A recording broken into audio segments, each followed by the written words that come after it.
Você tem fome e sede pela palavra de Deus nessa manhã? Tem mesmo?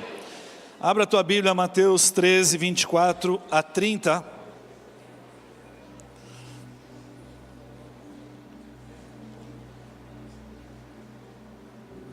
Eu acho que coisa de uns 2 anos atrás, 1 ano e meio atrás, eu já ministrei em cima desse texto, ou passei por ele aqui já junto com os irmãos. Mas tem algo novo que Deus quer trazer para nós nessa manhã, porque durante essa semana eu me detive no livro de Mateus, Deus falando muito comigo. Inclusive ontem, quando eu ministrei para os líderes, foi em cima de Mateus. E Mateus, ele relata algumas coisas que Jesus disse, algumas parábolas de Jesus explicando o reino dos céus. Ele fala assim: o reino dos céus é, pois, semelhante a... E aí ele conta, em diversos momentos do livro de Mateus você vai ver isso. E é muito importante quando o próprio rei está falando do seu reino, e ele está dando explicações sobre isso. Nos chama a responsabilidade, nos chama a um ponto de atenção e a um despertamento. Eu vou dizer algo para você, meu irmão. Deus, nosso Deus de amor, é um Deus que nos corrige. Consequentemente, um líder que está alinhado com Deus, um líder, um pastor que está alinhado com Deus e que ama o seu rebanho, também não vai poupar o seu rebanho de orientações às vezes difíceis, porque isso tem tudo a ver com amor. Passar a mão na cabeça de um filho e nunca corrigi-lo, sendo que ele só está fazendo coisa errada, isso é omissão, isso é impulsionar ele para viver algo ruim e para destruição, e não tem nada a ver com amor. O amor de Deus é manifesto através de momentos de correção, de chamar atenção, porque Deus nos criou para algo excelente. Deus acredita naquilo que Ele gerou em você, e você e eu somos um sonho do coração de Deus, ainda na eternidade, antes da fundação do mundo. É isso que diz a palavra. Se eu nasci no coração de Deus, se eu não sou apenas um desejo de um homem e de uma mulher que casaram, mas eu sou bem antes disso um desejo do coração de Deus, que nasci na eternidade, antes da fundação do mundo, então quer dizer que junto comigo tem um propósito, tem um destino, tem algo excelente de Deus para a minha vida e para a sua vida. E a pergunta sempre é: eu estou vivendo isso? Deus quer nos chamar a atenção para entendermos que Deus não desistiu dos planos e dos sonhos para as nossas vidas, para as nossas famílias, nosso chamado, a nossa vocação e tantas outras coisas. Em Mateus 13, 24 a 30 diz assim: Jesus lhe contou outra parábola, dizendo: o reino dos céus é como um homem que semeou boa semente em seu campo. Mas enquanto todos dormiam, veio seu inimigo e semeou o joio no meio do trigo, e se foi.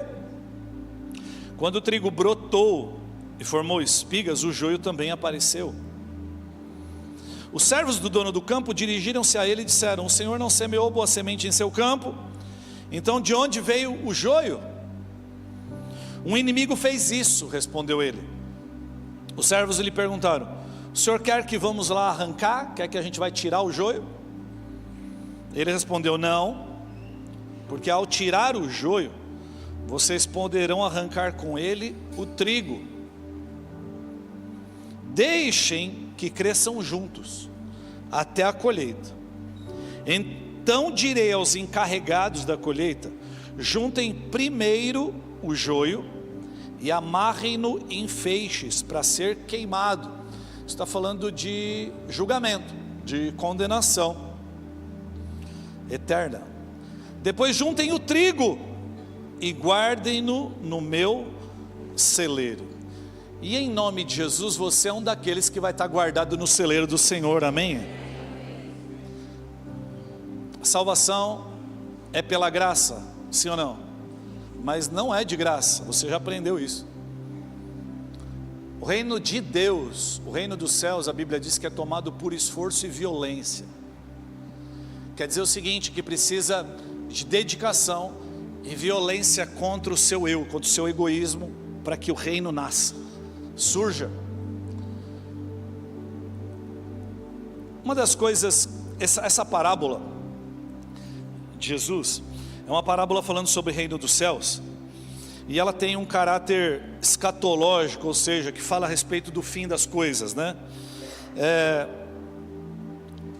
interessante porque Jesus está falando, olha, existe um sistema sobre essa terra, existe um sistema implantado na sociedade, existe um sistema que é o sistema do joio. E o trigo que foi semeado, que não é obra do acaso, mas ele foi semeado e plantado, ele está crescendo no meio desse sistema. Mas vai chegar um tempo em que a colheita virá. Vai chegar um tempo em que o Senhor da colheita voltará, e Ele vai olhar e vai tomar uma atitude. Até lá, nada vai ser arrancado. Até lá, existe algo para ser realizado. Então, até que Jesus volte, até que Ele tenha o tempo da colheita, eu e você precisamos lidar com as demandas de uma sociedade sem Deus, e não parar de avançar e crescer. Eu vou dizer para você de novo: lidar com as demandas da vida e não parar de avançar e crescer. É isso que Deus deseja para nós. Agora, tem algumas nuances, tem algumas coisas nesse texto que nos dá algumas lições, nos traz algumas lições. Quando eu era mais novo, aliás, quando eu era mais novo não, quando eu era imaturo, porque maturidade não tem nada a ver com idade, né? Mas quando eu era imaturo, eu tinha expectativa de que as coisas acontecessem rapidamente, que iam acontecer rápido, e que as coisas dependiam muito da minha força, do meu braço, e várias vezes eu tentei interferir e acelerar alguns processos na minha vida, e foi destruidor. Num primeiro momento parece que estava dando resultado, mas depois foi terrível. E eu aprendi que as melhores coisas da vida levam um tempo, né? Eu aprendi que processos são uma bênção. Eu aprendi que a vida não é feita só de topo de montanha, que topo de montanha é lugar de refúgio, é lugar de refrigério, é lugar de prosperidade, é lugar de bênção. Mas a vida é feita de montanhas e vales, e os vales fazem parte da bênção de Deus sobre a nossa vida, e a gente tem que entender isso. Então, entender esse lugar de dependência, e controlar essa ansiedade do nosso coração, é muito importante no processo de construção do nosso cristianismo e da nossa fé. É muito importante. Já parou para pensar que tudo na vida, tudo que é bom, tudo que é assim, muito legal, leva tempo, não é verdade? Boa comida leva mais tempo para ser preparado, não é verdade? Se você quer uma comidinha qualquer, você pede lá no iFood, né? Vem rapidinho, você come, aparentemente te saciou, te satisfez, mas fez um mal danado para a tua saúde, e o acúmulo disso vai trazendo desdobramentos terríveis para você. Então, preparar uma boa comida, até coisas mais complexas, como paternidade, casamento, tudo, as melhores coisas da vida levam tempo. Você já tirou bolo antes da hora do forno? Eu nunca me esqueço que a minha mãe estava fazendo bolo. Eu era daquele cara que quando ela batia o bolo, eu queria raspar a tigela. Quem aqui já fez isso? Levanta a mão aí. Isso, pecadores, gulosos, né? Eu ficava lá assim, ó. E minha mãe era terrível, ela fazia acho que isso para, sei lá, para me punir, só pode. Ela raspava. Mãe, deixa um pouco aí no fundo, pelo amor de Deus. A lata de leite condensado, sabe ficar fazendo assim, clec, clec. Não, só derrama. Parou de derramar, já levanta assim para eu poder passar o dedo, essas coisas. Aí minha mãe fazia bolo, a ansiedade de comer o bolo era tão grande, que quando ela saía, eu ia lá, curiosão, abria o forno. Rapaz, olha as mulheres que manjam de bolo, né? É péssimo isso, não é verdade? Por causa da ansiedade. Meu pai me chamava de formigão. Então, cara, doce era um negócio para mim assim, de doido. Eu já queria pegar e dar uma dentada no bolo antes dele ficar pronto. Ansioso. Sabe, a gente precisa tomar cuidado. Ter filho não é bom? Eu já dei esse exemplo outras vezes para você aqui, mas ter filho não é bom? Não é maravilhoso? Você imagina assim, você é um pai tão ansioso, quer tanto essa criança, ama tanto essa criança, que você fala, quer saber de uma coisa? Vamos lá, você chama a tua mulher e fala assim, vamos lá para o hospital, vamos tirar essa criança agora, com 3 meses, que eu não vejo a hora, eu quero dar um beijo nessa criança. Você faz isso? Claro que não. porque você entendeu o processo. Agora, interessante, a gente entende o processo dessas coisas, e a gente sabe que se você tirar uma criança antes da hora, você vai matar, mas às vezes a tua ansiedade te faz querer tirar alguma coisa que Deus te engravidou do chamado e do propósito dele antes da hora, e aí você mata essas coisas também. Então a gente precisa entender que processos são uma bênção, fazem parte daquilo que Deus está falando. Você, por exemplo, pode ganhar dinheiro rapidamente, mas mantê-lo vai necessitar de maturidade, de sabedoria, de experiência. Prosperidade leva tempo. Você sabe que ganhar dinheiro para algumas pessoas pode ser rápido, mas prosperidade leva tempo. Prosperidade não tem nada a ver com ganhar dinheiro só, é muito mais do que isso. Você sabe que fizeram uma pesquisa há um tempo atrás, e foram entrevistar todos os ganhadores da loteria, Mega Sena, loteria americana, foram atrás das pessoas. Cerca de 80%, um pouco mais do que isso, mas cerca de 80% das pessoas que ganharam milhões, perderam tudo depois de um curto espaço de tempo. Por quê? Porque não tem estrutura para receber. Deus é um Pai perfeito. Toda a bênção, tudo aquilo que tem para a sua vida, depende de maturidade. Lembra do que eu preguei aqui? Não lembro se foi semana passada. A bênção de Deus, você não precisa pedir para ser abençoado. A bênção de Deus já foi liberada sobre a sua vida. Nós somos abençoados com toda a sorte de bênçãos em Cristo Jesus nas regiões celestiais. Então bênção você não pede, bênção você acessa através de maturidade. Então maturidade me leva a acessar a bênção. Quando você está pedindo para Deus, Deus me abençoa, eu entendo, eu também oro assim. Na realidade o que você está pedindo para Deus é, Deus me amadurece para receber. Então é isso que faz parte da nossa vida, é nisso que consiste a vida de um filho de Deus. A Bíblia diz que é um momento certo para tudo, lá em Eclesiastes 3, né? Um tempo para cada atividade debaixo do céu. E na vida a gente precisa entender que tem oportunidades que são sazonais, tem métodos que são sazonais, tem relacionamentos inclusive que são sazonais na nossa vida. A gente precisa entender isso.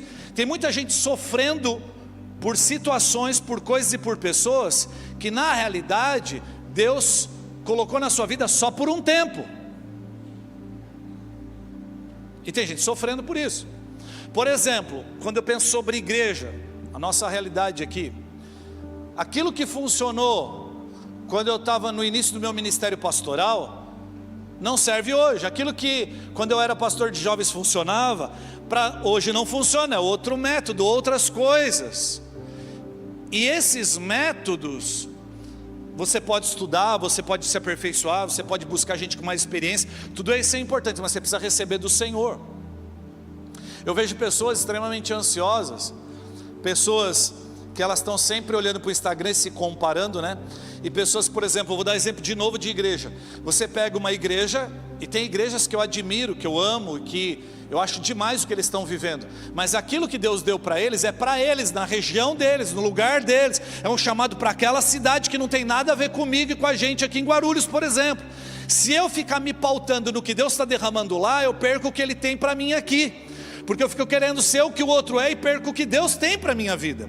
E isso acontece com muitos de nós, a gente fica se comparando vidas, profissões, ainda que as profissões sejam as mesmas, e a gente fica olhando isso e a gente esquece que para tudo tem um tempo, para tudo você precisa esperar em Deus e ser dependente dEle. Agora, uma coisa que eu vejo nessa parábola é que o trigo não cresceu aqui espontaneamente. Trigo não é capim. Quem plantou esse trigo, fica claro para mim nesse texto, que você sabe que essa parábola está falando de Deus, de Jesus como Senhor, a gente como esse trigo, o joio, que é o sistema, né, que é esse tipo de sistema que a gente sabe, que contrário ao reino de Deus. E o trigo aqui foi plantado. Você consegue dizer isso para mim? Foi plantado, foi semeado. O joio não existiria. Com isso eu quero dizer o seguinte: você não é uma obra do acaso. Deus planejou a tua existência, Deus te trouxe aqui. Você está aqui por causa de uma vontade de Deus. E se foi vontade de Deus que você nascesse, junto com o seu nascimento existe o quê? Amor, existe favor, existe planos, existe sonhos, existe provisão, existe interação, existe relacionamento de Deus com a gente. Então, o trigo foi plantado, ele não é resultado de algo espontâneo, é resultado da intencionalidade de Deus. Só que o trigo, o crescimento dele não depende do semeador. Você ter sido plantado é uma coisa, o crescimento e a frutificação já não depende do semeador, depende de outros fatores. E pegando e trazendo isso, contextualizando para as nossas vidas, meu irmão, é exatamente isso. Deus te plantou nessa terra, Ele te chamou, Ele tem concedido a você coisas espirituais, Ele tem feito algumas coisas na sua vida, mas você muitas vezes não está frutificando, não está se desenvolvendo e não está crescendo, porque você entendeu que Deus é um mágico e não um pai, que Deus é o gênio da lâmpada. O gênio da lâmpada, ele é um servo seu. Quando você pede, ele tem que fazer, e fazer segundo a sua vontade. Quando você pensa num pai, pai está envolvido relacionamento de amor, onde a relação é mais importante do que as coisas. Então quando ele se torna mais importante, as coisas são secundárias, e elas acontecem na vida por causa da maturidade e da bondade do pai. A maturidade do filho e a bondade e o amor do pai são resultados. E aí o que acontece é que algumas pessoas, eu entendi no reino de Deus, que muitas vezes Deus pode e faz muitas vezes isso. Muitas vezes Ele pega e te dá o bolo assim, ó. Mas na maior parte das vezes Deus vai te dar só os ingredientes. Na maior parte das vezes Deus vai te dar a farinha, Deus vai te dar o chocolate, Deus vai te dar o fermento, Deus vai te dar o leite, Deus vai te dar os ovos. Já está ficando com fome? Deus vai te dar aquela calda de chocolate maravilhosa. Ele vai te dar todas. Você tem que fazer, meu irmão. Deus derramou coisas extraordinárias sobre a sua vida. Você precisa se apropriar disso e começar a se desenvolver e crescer. Tem pessoas que vão passar a vida inteira como cristãos, filhos de Deus, numa igreja, e jamais vão viver e se apropriar do que Deus tem para a vida delas. Por quê? Porque elas lançaram o processo, elas lançaram o crescimento nas mãos de Deus. O desenvolvimento está nas nossas mãos. O decidir crescer está nas nossas mãos. Trigo não vai brotar, não vai frutificar através de um desejo. Ele precisa ser plantado e ele precisa ser cultivado. Eu falei recentemente aqui, a gente quer avivamento, a gente ora por isso, a gente quer transformação, a gente quer os milagres, mas a gente não está disposto a doar o nosso tempo para ouvir e falar com o Criador de tudo isso, que decidiu nos adotar como filhos. Nós desvalorizamos esse lugar de oração. A oração muitas vezes vai parecer algo chato, monótono, a oração vai parecer um tédio, mas não tem como ter mais de Deus sem tédio e sem rotina. Não tem como ter mais de Deus sem convívio. Deixa eu dar um exemplo para você, principalmente aqueles que são casados, né? Relacionamento sexual é bom ou não é? Sim ou não? Os irmãos, não é pecado falar de sexo. Tudo bem? Deus fez o sexo. Tem gente que acha que Deus fez o homem e que na hora que foi fazer as partes íntimas ele virou a cara assim e fez, e por isso é daquele jeito, né? Mas não, Deus fez. Então assim, relacionamento sexual é bom? É. Mas o casamento é feito só de relação sexual? O que é casamento? É a construção de uma história com outra pessoa, feitos de momentos de êxtase, de alegria, de prazer, mas feito de momentos difíceis. É cumplicidade, é uma história, tudo bem? Relação com Deus, relacionamento com o Pai, relacionamento é feito disso também. Então Deus está construindo uma história conosco. Agora você já imaginou, se você como casal só quer viver de coisa boa, só quer viver de sexo, só quer viver de compras e de viagens, esse casamento não subsiste. Tem gente que na relação com Deus, ela só quer viver dos benefícios, das bênçãos, do êxtase com Deus, mas ela não está disposta a construir história. História só vai ser construída em tempos de dificuldade. Relacionamento, conhecimento da paternidade de Deus, conhecimento do caráter de Deus, só vai ser conhecido em momentos em que você está construindo um relacionamento e uma história. Por isso que as coisas boas da vida, inclusive espirituais, levam tempo. Seja proativo em orar, seja proativo em trabalhar do reino. A oração é um tédio. É tédio levar os filhos na escola também. É tédio fazer algumas coisas dentro do casamento, mas são extremamente importantes. Não existe casamento sem rotina também. Não existe casamento sem algumas coisas entediantes. Não existe. E você acha que com Deus vai ser diferente. Pastor, eu estou olhando para a minha vida, eu não estou vendo nada acontecendo. Eu quero viver a bênção do Senhor, eu quero frutificar, eu quero tudo isso. Eu acredito que Deus me fez, eu acredito que Deus me estabeleceu nessa terra de forma intencional, eu acredito que Deus me chamou, mas eu não estou vendo nada acontecendo. É porque, meu irmão, trigo só vai frutificar com intencionalidade, com esforço. Não vai brotar através de um desejo, não vai. Eu vou repetir isso, na maior parte das vezes Deus não vai te dar o bolo pronto, Ele vai te dar os ingredientes. E tem pessoas que o fato delas não identificarem algumas coisas na sua vida, tanto aquilo que precisa de mudança, como aquilo que Deus derramou. Então, por exemplo, eu não identifiquei aquilo que Deus me deu, e eu também não identifiquei as áreas que eu preciso de transformação e mudança. Se você não identifica, você não modifica. Se você não identifica, você não avança, você não cresce. E como é que a gente identifica? Através de relacionamentos. Relacionamentos com Deus, relacionamento com a igreja. Por isso que eu amo igreja. Porque a igreja é um abençoar a vida do outro, é um amar o outro, sim, mas é um afiar o outro. Sabe aquele irmãozinho que é bênção na sua vida? Aquele líder que você não gosta de ter ele por perto, porque ele vai te chamar sempre para uma conversa difícil, e vai confrontar o seu cristianismo, e vai confrontar aquilo que você precisa de mudança. Sabe esses irmãos? Esses irmãos são bênção na nossa vida. Você fala, pastor, eu tenho uma em casa, todo dia ela faz isso. Agradeça. Agradeça por quê? Porque não tem crescimento. Conforto e crescimento não cabem na mesma frase. Então você precisa de desconforto. Você precisa de pessoas que te ajudem a identificar.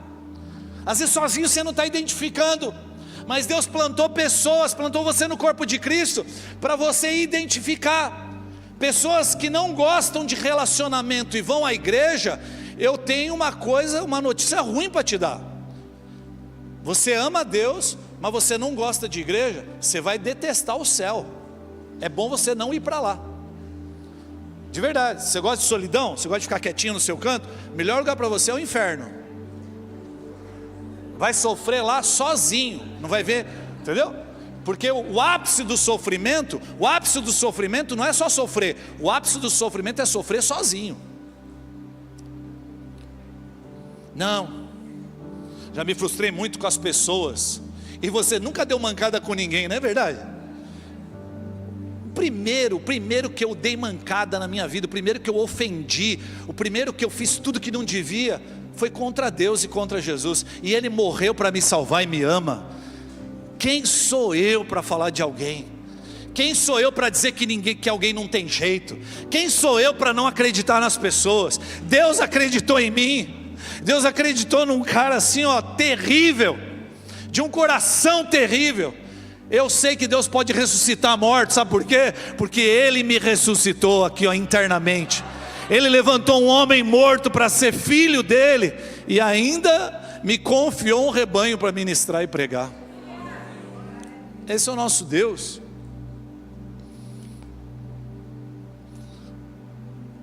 1 Trigo não é obra do acaso.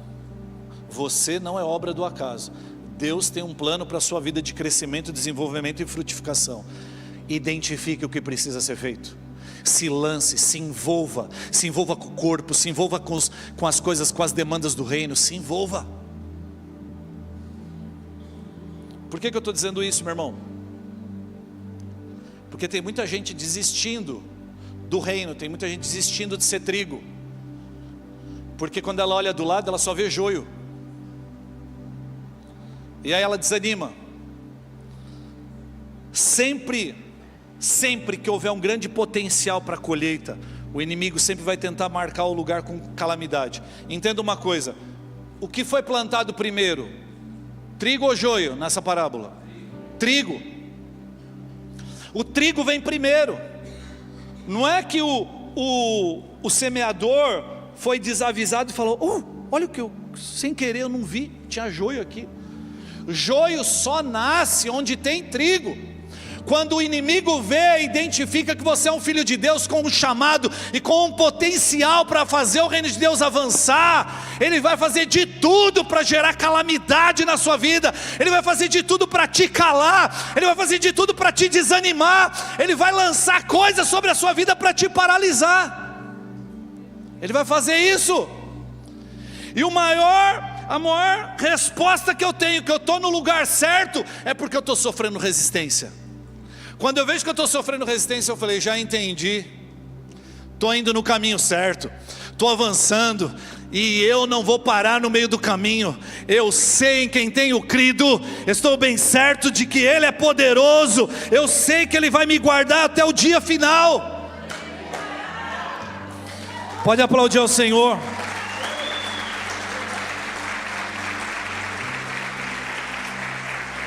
Satanás percebe quando Deus está fazendo algo na sua vida. Ele sabe que Deus está liberando bênção sobre a sua vida, que está construindo um propósito na sua vida, e ele vai querer atrapalhar e distrair com essas ervas daninhas. A gente olha para o lado e vê um trigo falsificado. Você já pegou trigo e joio na mão? Eu já peguei. Se você pegar um joio e você pegar na mão assim e esfregar assim, não sobra nada. Se você pegar o trigo e esfregar assim, o fruto cai na sua mão, as sementes ficam na sua mão assim. Só que quando você olha os dois assim de longe, eles são muito parecidos. E o diabo, você percebe que tudo, quando você lê a Bíblia, quando você vê as coisas na sociedade, você percebe que tudo que ele faz é anti-Deus, né? Ele copia Deus, mas no sentido inverso. Então tem Cristo e tem anticristo. Então ele tem que fazer as coisas parecidas, mas deturpando a essência. Sempre é isso que ele faz. Então o diabo não aparece de chifre e rabo, não é verdade? Meu pai falava muito isso quando eu era pequeno. E meu pai falava assim: Marcos, nunca o diabo vai aparecer para você como o diabo. Ele vai aparecer através, às vezes, de uma pessoa assim, super elegante, bonita, cheirosa para você assim, tentando desviar você do seu propósito. Eu lembro quando eu era adolescente, ele falava isso. De forma prática, ele queria falar com um adolescente que estava ali, né, testosterona na veia e tal, não sei o que. Ele falou assim: o diabo, ele sempre vai aparecer para você te oferecendo um benefício, algo bom. Então é uma cara boa, mas é anti-Deus. O joio tem cara de trigo, parece com trigo, suga do solo tudo aquilo que o solo pode proporcionar, tudo aquilo que a estrutura pode proporcionar. O joio está ali, sugando, só para tentar atrapalhar o crescimento do trigo.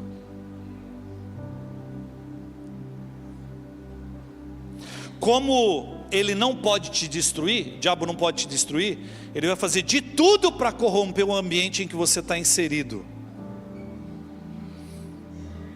Você foi abençoado por Deus antes mesmo de você nascer, meu irmão.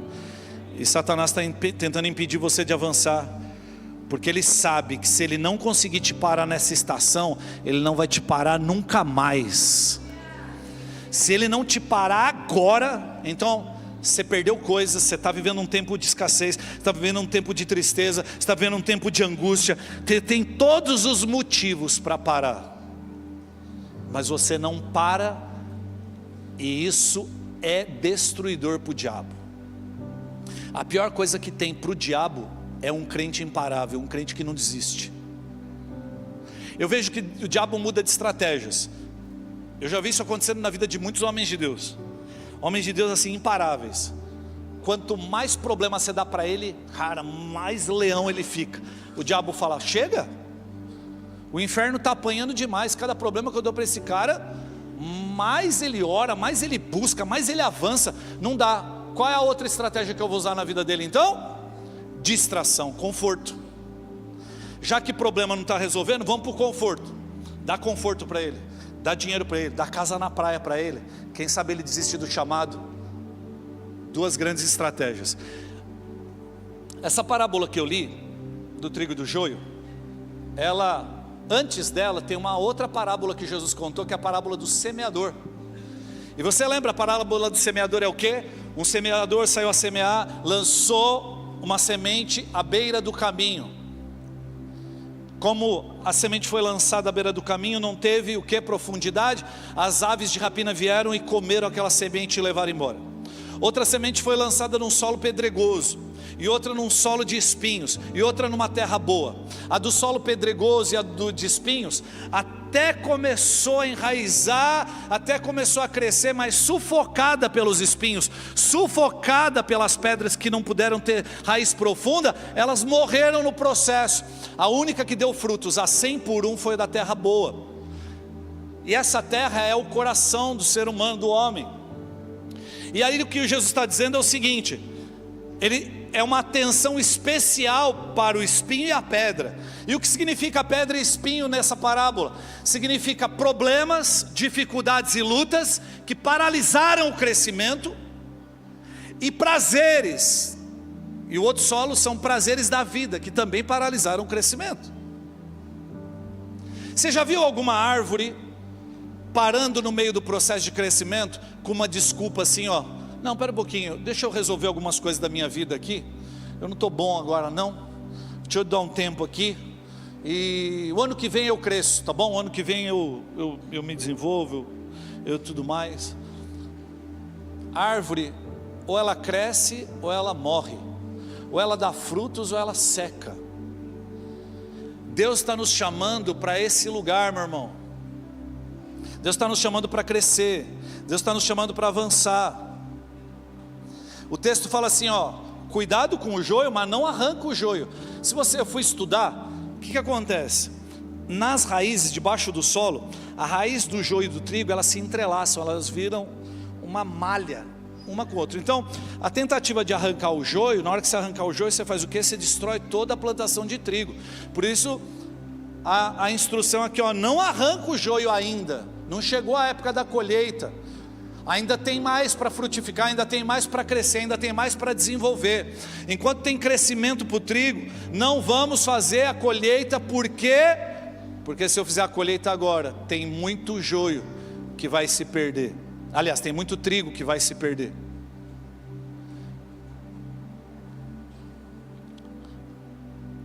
Não tente resolver o problema com as suas próprias mãos. O joio vem para corromper o solo e te fazer gastar energia. Mas o mestre está falando, deixa isso para lá. Não se incomode com isso, continua avançando, continua crescendo, continua frutificando. Já viu pessoas que elas têm a tendência de, quando elas veem um problema, elas querem resolver imediatamente com as suas próprias mãos. Tem um personagem bíblico que eu amo, que é Davi, e ele me ensina muito. Davi é um exímio guerreiro, corajoso, não tem medo, avança, venceu um urso, adolescente ainda, venceu um urso, venceu um leão, depois vence Golias, depois ele se torna rei, ele trava batalhas terríveis, ele é um grande guerreiro, ele é fantástico.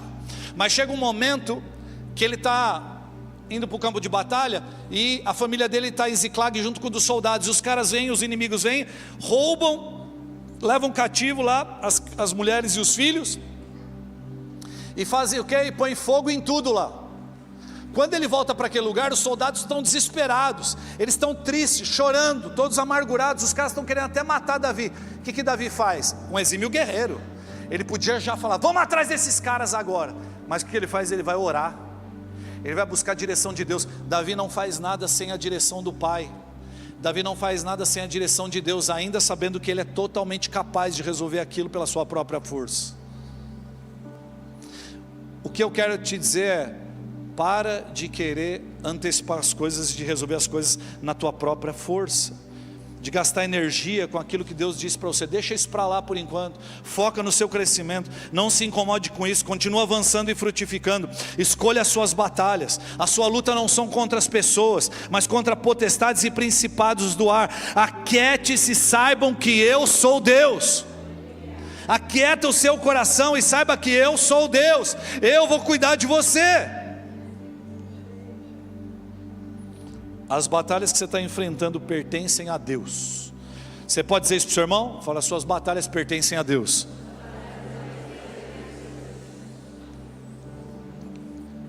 Você achou que era sua, foi Ele quem te semeou. Se você está alinhado com a vontade dEle, buscando o reino dEle, essa batalha não é sua, essa batalha é de Deus. Agora preste atenção, o joio. Quem é o joio? O joio, ele está dedicando, presta atenção nisso, meu irmão, por favor, olha só. O joio, ele está dedicando a sua vida à realização dos seus sonhos pessoais. Ele está dedicando a sua vida à realização dos seus desejos, e não ao propósito de Deus. Ele só está preocupado com aparência. Parece trigo, está no mesmo solo do trigo, está tirando energia e nutrientes do solo do trigo, recebe a mesma coisa que o trigo recebe, não frutifica. O joio vai tentar criar uma rede de pensamentos, gerar uma cultura de que a forma dele de viver é a certa. Ele suga do solo, ele usufrui do sistema criado para frutificação, mas não frutifica. É a pregação de Pedro para Jesus. Qual que é a pregação de Pedro para Jesus? Jesus fala assim, eu preciso me entregar. No reino de Deus não tem assim, eu faço a minha vontade, de vez em quando eu faço isso, de vez em quando eu faço aquilo. Ou você é totalmente dele ou você não é. Eu preciso morrer, eu vou morrer, e é para o bem de vocês, é a vontade do Pai. E aí qual é a pregação de Pedro? Jamais, poupa-te, Senhor. A pregação do poupa-te é a pregação do joio, é o sistema do joio na nossa sociedade, inclusive na vida dos cristãos ocidentais. Deus está aqui apenas para te favorecer. Deus cuida da sua vida, e você não cuida da de ninguém, você cuida só da sua também. Então Deus cuida da sua, você cuida da sua família tem que cuidar, sabe, de tudo isso aí. Mas você não cuida de ninguém, você não faz nada para ninguém. Sistema do joio. O sistema do joio é essa rede de pensamentos que foi gerando uma cultura de egoísmo, essa cultura de autossatisfação. Mas parece trigo, olha, mas é formoso igual o trigo, amarelinho igual o trigo, de longe a gente nem percebe a diferença, mas nunca frutifica, nunca frutifica, nunca frutifica. Meu irmão, a eternidade, o que é a eternidade? A eternidade são bilhões de trilhões de anos, não representam 0,1% do que é a eternidade. E o que você vai viver na eternidade depende desse tantinho de tempo nessa existência que você vai viver, frutificando ou não. Por isso que o chamado de Jesus para nós é tempo de frutificar. Para de olhar para o caos, para de olhar para a calamidade ao seu redor, para de olhar para o sistema do mundo, para de olhar para o joio ao seu redor, porque aí você começa a crescer, você começa só a ver joio, você fala, eu sou o único. Jesus nos alertou a isso, Ele falou, olha, no fim dos tempos, O amor de muitos vai se esfriar por causa do quê? Porque vai olhar para o lado, só vai ver pecado, iniquidade, só vai ver maldade, e aí vai se esfriar. E Jesus está falando, não para no meio do caminho, continua frutificando, ainda que você olhe para o lado e só veja joio. Eu tenho algo para fazer na sua vida, na sua família, através de você. Você não foi chamado para ser joio, você foi chamado para ser trigo. Eu olho e é joio, eu olho de um lado e é joio. Deixa Deus te fazer crescer a tal ponto que você vai começar a enxergar por cima do joio, e você vai ver que tem muito mais trigo do que você imagina junto com você. Você não está sozinho, você não é o único. Deus se importa com você. Deus continua tendo promessas. Deus não mudou. A palavra dele sobre a sua vida, as palavras proféticas que você já recebeu, Deus não mudou. Ele te semeou lá atrás para ser trigo, e é isso que você vai ser em nome de Jesus. É isso que você é. Ah, não, eu preciso dar uma esperadinha, eu preciso parar, eu preciso dar um tempo. Esperar em Deus não se trata de apatia, preguiça ou estagnação. Esperar em Deus fala de dependência, confiança e dedicação na coisa certa. Não espere pelo mundo ideal para viver o que Deus te chamou para viver. Não espere o mundo ideal para poder frutificar e viver o que Deus te chamou para viver. Mas pastor, olha o meu casamento como está. Olha meus filhos, olha isso, olha aquilo. Eu tenho uma palavra para você nessa manhã. Você quer uma palavra profética para a sua vida, que você precisa carregar para toda a sua vida? Salmo 126, 5 e 6 diz assim: aqueles que semeiam com lágrimas, com cantos de alegria colherão. Aquele que sai chorando enquanto lança semente, voltará com cantos de alegria, trazendo os seus feixes. Como é que ele está semeando? Como é que ele está semeando? Está difícil, mas ele parou de semear. Está doendo, mas ele parou de semear. Está difícil, está doendo, as coisas são contrárias, mas ele parou de semear? Não! Por isso que Deus está falando, não se importe com o joio, não se importe com as circunstâncias, não se importe com a calamidade do inimigo ao seu redor. Continua avançando, porque você vai voltar com um cântico de alegria nos seus lábios, cheio de feixes no seu braço, tamanha frutificação que Deus te deu. O salmista é enfático em dizer, não depende, a semeadura não depende das suas emoções. Semear não depende daquilo que está acontecendo ao teu redor, depende da obediência a Cristo Jesus, depende do quanto você tem de relacionamento e fé em quem Ele é. Pastor, mas olha para a minha história, olha para os meus traumas, olha para aquilo que já me aconteceu. Sério que você vai continuar preso no seu passado? Jogou a âncora lá e vai deixar? E o seu navio não vai mais navegar? Você está preso lá no trauma do seu passado?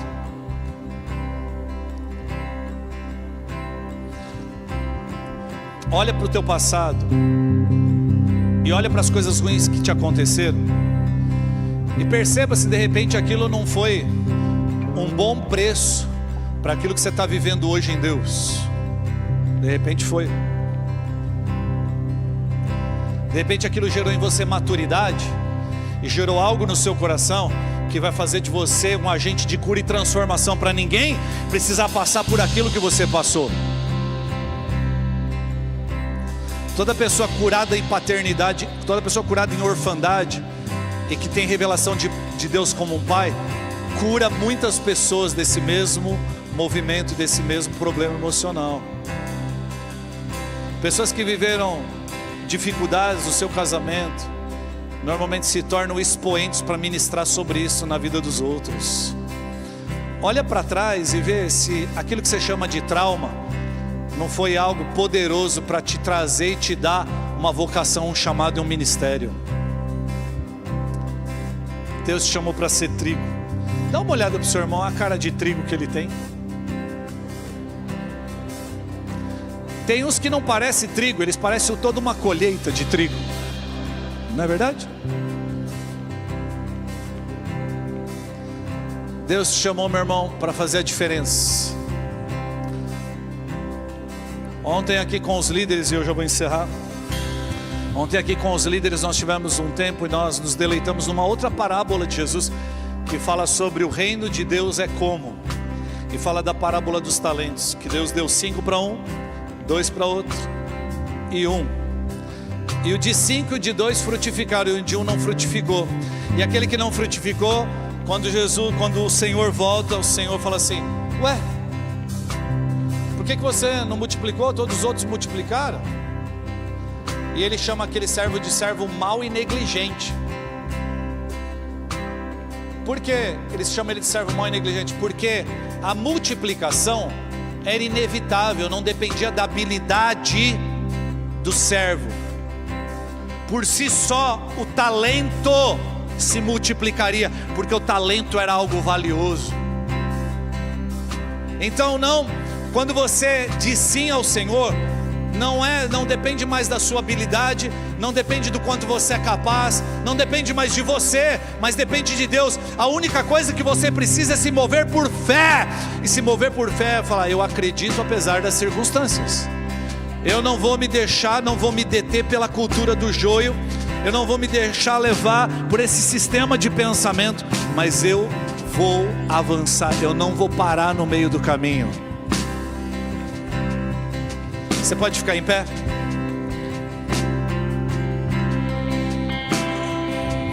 Deus está te levando para um tempo de colheita, amém? Talvez tenha algumas ervas daninhas que estão tentando te impedir.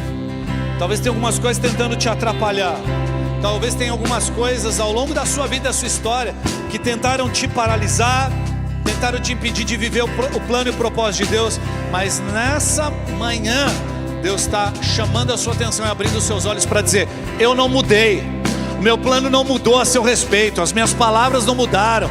Eu não sou um Deus que muda de opinião, eu não sou homem que minto, nem filho do homem que me arrependo das coisas, mas eu continuo constante. A palavra de Deus, ela não muda, ela continua sendo a mesma durante toda a eternidade. Ele é o mesmo hoje, ontem e sempre.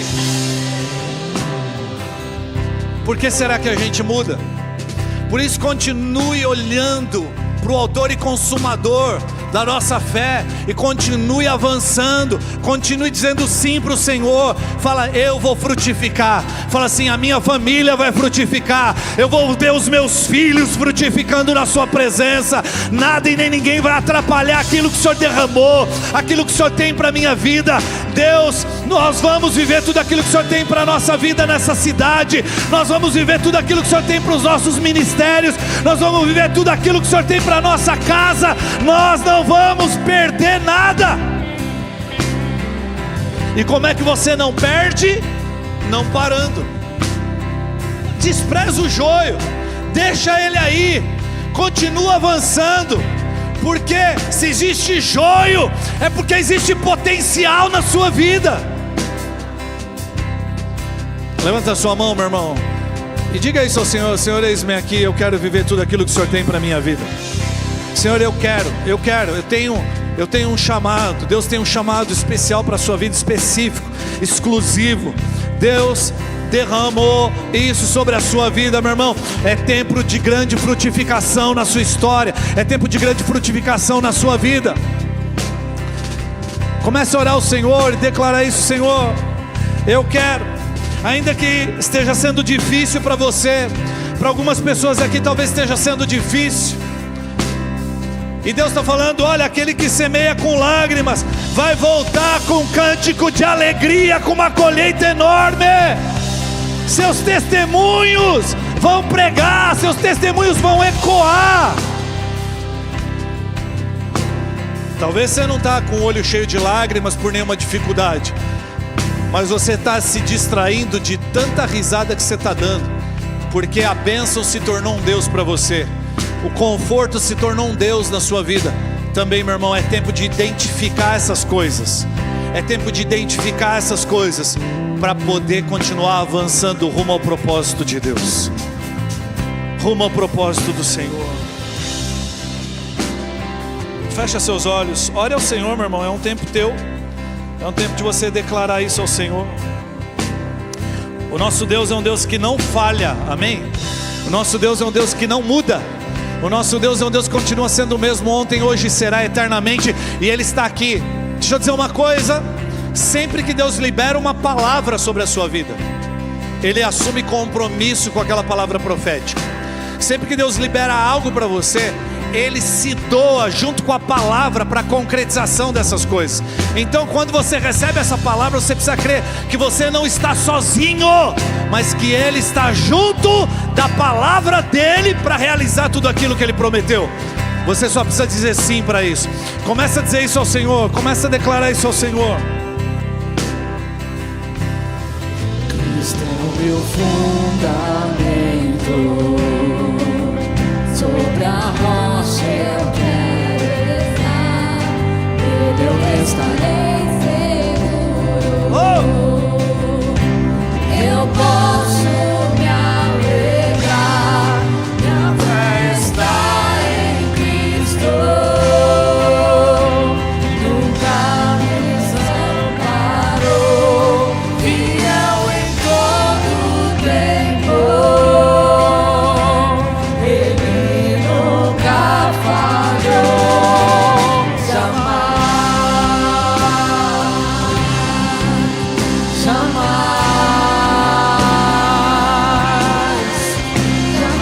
falhará, nunca falhará, jamais,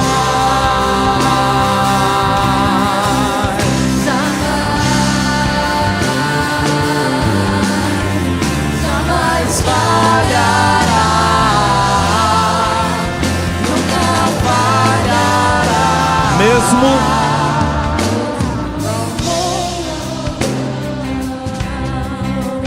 Sua paz eu encontrei, não serei abalado. Sim. Nele eu confiarei, pois sou firmado em Cristo, nunca desamparou, fiel em todo tempo. Ele nunca falhou, jamais,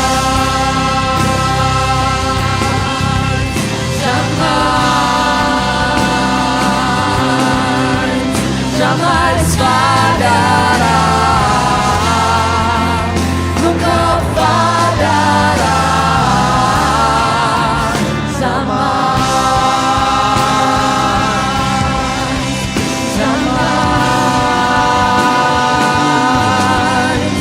jamais falhará, nunca falhará.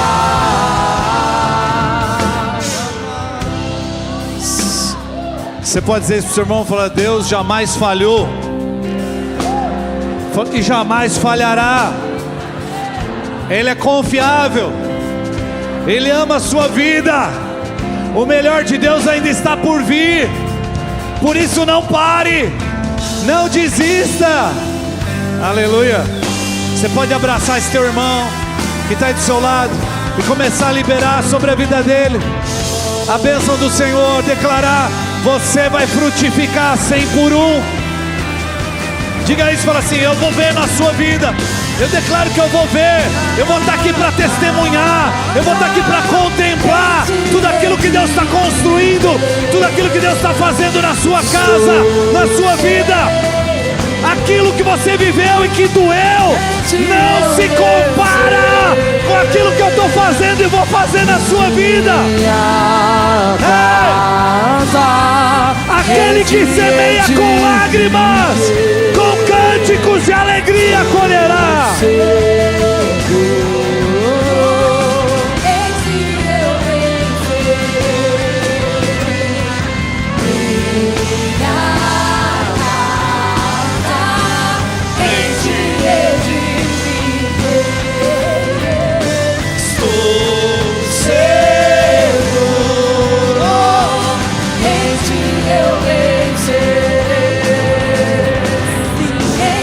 Eu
pode aplaudir esse Deus que jamais te abandona, que jamais falha.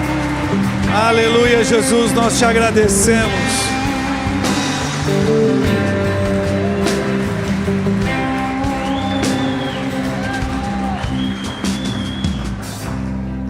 Muitas coisas vêm para te trazer medo, para te desestabilizar, para minar aquilo que Deus tem a respeito do seu futuro. Mas Deus está aqui para confirmar isso e gerar fé no seu coração, para que você saia daqui na certeza de que Deus não mudou. Tudo que Deus falou, Ele cumpriu e vai continuar cumprindo. Então o lugar mais seguro da terra é debaixo da palavra de Deus. Não é, sua segurança não está numa conta bancária muito legal, num emprego muito legal, ou num diagnóstico médico favorável. Mas a sua segurança está naquilo que Deus declarou ao seu respeito, amém? Satanás sempre vai tentar te impedir, e vai vir com coisas para tentar paralisar a sua vida. Mas Deus está me levantando para falar isso para você nessa manhã. Você é trigo, não joio, e nada vai parar aquilo que eu tenho para a sua vida. Assuma compromisso com o Senhor, não pare, porque o mais Ele realizará, é Ele quem faz, amém? Que o amor de Deus o Pai, que a graça em Cristo Jesus e o consolo do Espírito esteja com a sua vida, não só hoje, não só essa semana, mas todos os dias da sua existência, em nome de Jesus, amém. Deus te abençoe, meu irmão.